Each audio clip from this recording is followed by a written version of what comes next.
Sir ఎవరైనా కూడా first time లోనే ఎగ్జామ్ క్వాలిఫై అవ్వాలి అనుకునే స్టూడెంట్సే ఎక్కువగా మంది ఉంటారు. ఎస్ బట్ ట్రై చేస్తారు, రిజల్ట్స్ చాలా తక్కువగా వచ్చి క్వాలిఫై అవ్వరు. ఎస్ సో అలాంటి వాళ్ళు మెంటల్ గా ఎలా స్టేబుల్ అవ్వాలి ఫస్ట్? ఇది యాక్చువల్ గా చాలా ఎక్కువ మంది పిల్లల దగ్గర ఉండే ప్రాబ్లమ్. అంటే ఈ 21, 22, 23 ఇయర్స్ ఏజ్ లో ప్రిపరేషన్ స్టార్ట్ చేస్తారు యూజువల్ గా. ఆ టైంలో మైండ్ స్టెబిలిటీ లేక ఫస్ట్ టైం క్లియర్ అవ్వాలని జీల్ అయితే ఉంటుంది.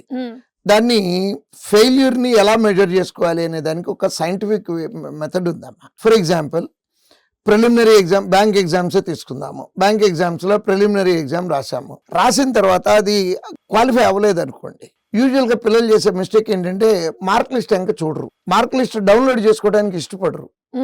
ఎందుకంటే పోయింది, ఇంకా నాకు వద్దు, ఇంక ఇది I don't want this. But it's a big mistake అమ్మా.